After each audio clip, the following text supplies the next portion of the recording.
Hello. A friend of mine today brought up an interesting topic. The observer.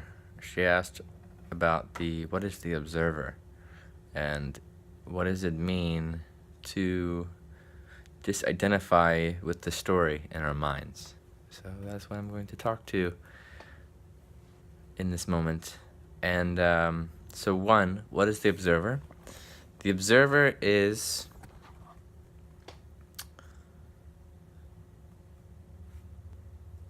a silent presence that is listening to your thoughts. So every thought that floats in your head pops up. Could be about anything, could be about something important. More than likely it's not though. More than likely it's just some random bit of information that has no practical application. It's useless.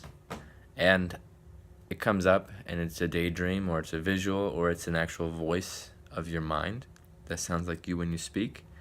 So it starts talking, and then you hear it. You hear the thoughts. Right? So you're listening, you hear the thoughts in your head. And when you hear the thoughts in your head, most of the time people identify that as them. That's who they are. They are that voice. It even sounds like them. And becoming the observer is once you see the thought, then in front of you, you hear it, and you go, oh, that's my thought. You've created space, because in order to acknowledge something or to see something, it has to be in front of you, right? It has to be in front of you. So now that you can see it, you're looking at it, it means there's space between you and what you're seeing. Whereas before it was like this, you are the thought. Once you observe the thought, now you see the thought in front of you. And now you have two choices as to who you are. Are you still that thought? Are you that voice? Or are you the one looking at it? Or another third level is, are you the one commenting about the one you're seeing? Which means you just come back into this. You've gone back into thought. So like, for example, let's say all of a sudden I become aware of a thought. I'm hungry, right? And so then I see the thought and I'm like, okay, am I that thought, I am hungry? Or am I the one hearing the thought, I am hungry? And then there might be another voice that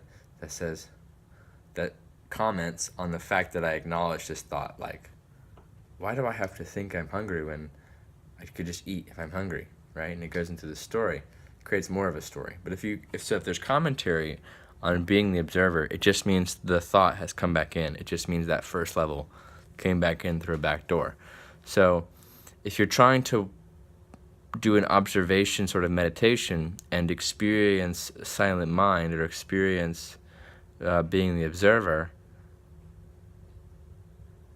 and you catch a thought and you're like, here's the thought. Well, even the words, here's the thought, is of the mind. And so that tricks you into staying in thought. So if you're actually seeing the thoughts in front of you, it means you should be experiencing a state of silence, because the one observing is always in silence. And that's what no mind means. To be in a state of no mind, absent thought, silent mind. Many ways to say the point of the same thing, but it's a state of just really deep silence and a state of peace or bliss. And if you're familiar with the experience of Satori, of no mind, then there's always deeper levels. I've found it just goes really deep. Like if you think you've already got it, there's probably more to it. And that's something I always want to remind people of. Is really deep practices always go deeper. So you don't ever want to feel like you already understand, because if you say, oh, I already get it, then you don't go deeper. You don't keep exploring. You don't continue to maintain the beginner's mind, beginner's ear, so to speak. So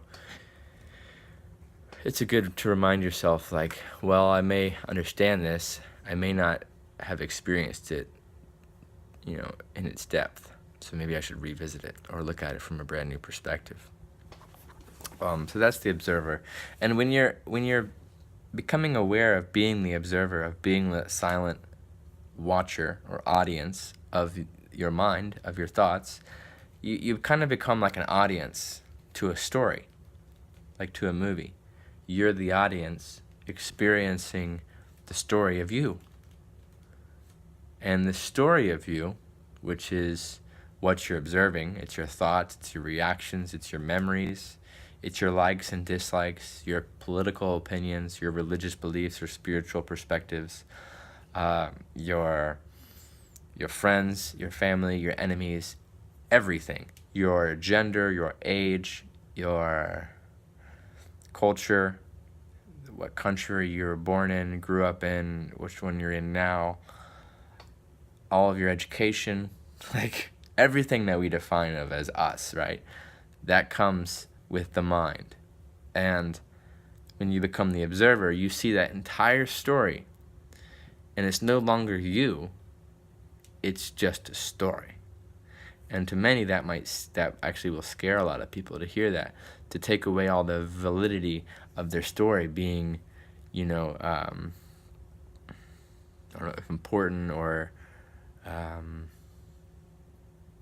part of who they are. And yes, to a degree, but at the end of enlightenment is being able and being comfortable in releasing that entire story, just dropping all of it. And for most people, they aren't willing to do that unless they have to. If they were like sort of forced by life by a traumatic event, then the idea of dropping the story is much more appealing because it comes with a very big sigh of relief from something difficult that occurred in their past.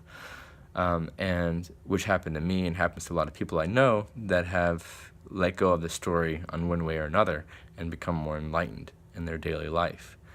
But that's sort of the hard way. You don't have to do it that way. If you're more open-minded and willing to just listen and to try and explore, then you can actually get to that level of awakening without having life slap you in the face.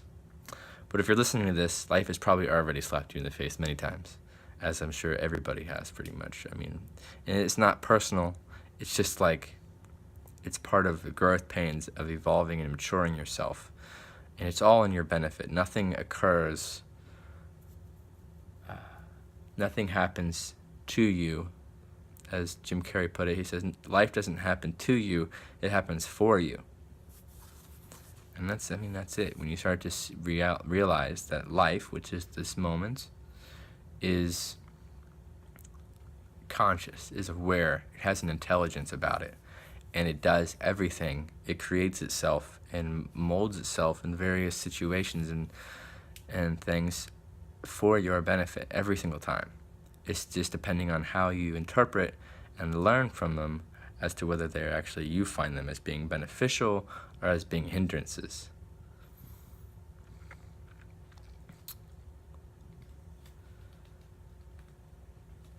And if you don't understand, if you didn't quite catch what being the observer of the mind is, then feel free to ask questions.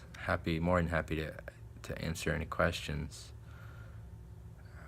It's one of those things that you don't really get until you've experienced it. There's only so many words I can say to point to it, because it's really, becoming the observer is, you can't use the mind really to explain it, because the observer is stepping out of the mind, right? It's identifying beyond the mind. And if I'm trying to use language and words, like right now I'm speaking to you and you're listening, you're interpreting it the way you've been taught to of your entire life, which is to hear what I'm saying, hear the information, and then contemplate it in your head, right? Think it through. But that thinking it through is the very thing I would like, which I'm trying to show you to step out of. So a lot of people get stuck with studying consciousness and enlightenment because they are so comfortable through repetition, or programmed in a way, to trust the idea of only understanding stuff through thinking about it, through contemplating it, whereas you can't really understand a lot of these things if thinking is your way of understanding. And that might sound very confusing, and that just means that you're not familiar with a silent understanding. But you will be if you continue on this path. you will start to experience a silent understanding where you just hear something and you feel it. And you're like, yes, that is truth. Or, oh, I get it. But it's not a sort of getting it that required a ton of thought to get there. Quite the opposite, actually. And so just a good reminder of that as well. So if you find yourself getting stuck and you're like, I don't understand this, well, it's like, well, it's because you're trying to understand it with the very thing that I'm trying to help you get out of. You know, and the mind isn't going to necessarily want to help you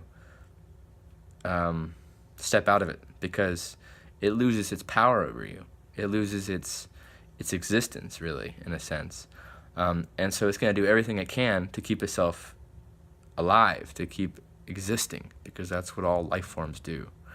And, you know, self-survival. And same with the ego. That whole story of yourself, that whole thing that you're observing wants to survive. It wants to live on. And it has many various faces and tricks up its sleeve to keep you attached to it. But it's not your enemy. It can be a very valuable, powerful tool. But I remember at first, when I first started experiencing this, I sort of thought of ego and the mind as an enemy, just because it was so out of my control that I found it as being reckless and creating a lot of, you know, suffering and irritation and stuff.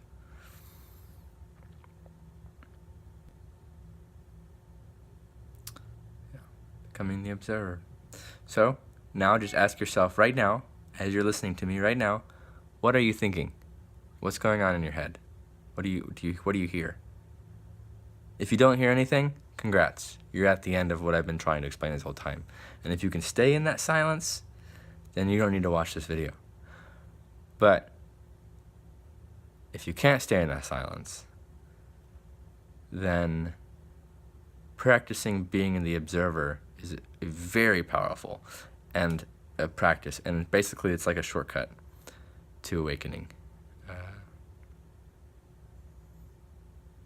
Or you can go the long way if you want. That's cool too. Much love.